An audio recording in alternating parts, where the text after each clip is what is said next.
Mahilan niya guys, ano? Diyan mo sa amin wala sunog. May nagsisigara talaga ng mga damo. Kasi nga po, mga nag-arar sila dito. Mga pananim. Pero wala ko sunog dyan, no? Hindi na makusok. Hatawak mo na kami, di namin makikadaan. Grabe na. Di namin sa aming rulusot dyan. Kasi nga, hindi namin makikadaan. Yan naman, sasanaw na takbo.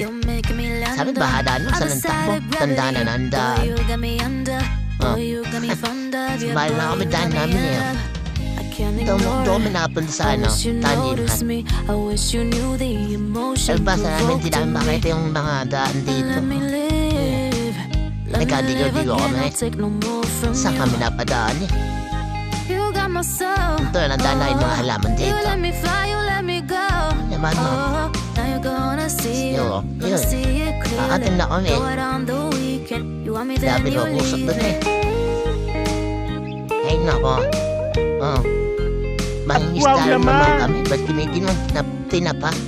Pinusukan pa kami. Grabe naman yan.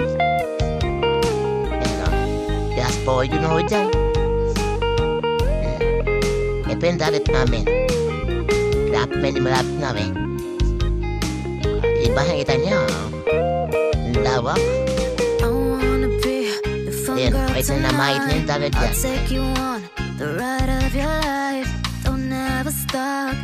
Ay lang, malapit kami dyan. Eh sa amin, may tubig tabang. Dito na sa amin sa Kalamba. Nakikita niyo yan. Purapoya. Isawag ko doon. Inauna, maparag yan. Yan, dito na ako kami. Yan na. Pinuso kami dyan. Tapos mo na kami sa kabila. Doon kasi medyo mababaw. Prado ko. Yan, babaw dyan na. So, dyan sa bunga nga ako. Prado, turo. Anong marunong.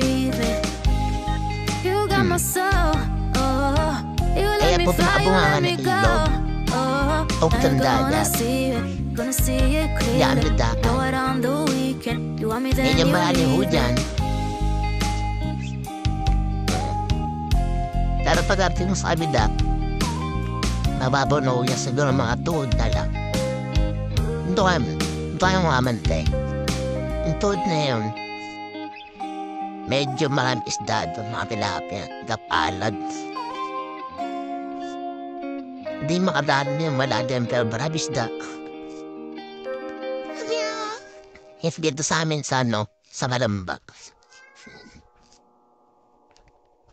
Kagat tuhod. Merong isda pa rin. Ay, nilusun ako kami dyan eh. Naghahanda na paano mo ba tayong ibang gamit nila. Kaya po, iniwan ko.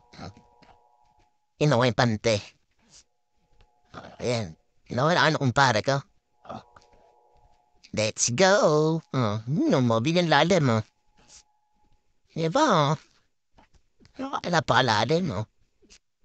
Pero pabubo na yan, ayun na. Mabunod eh. Galig lang ho yan,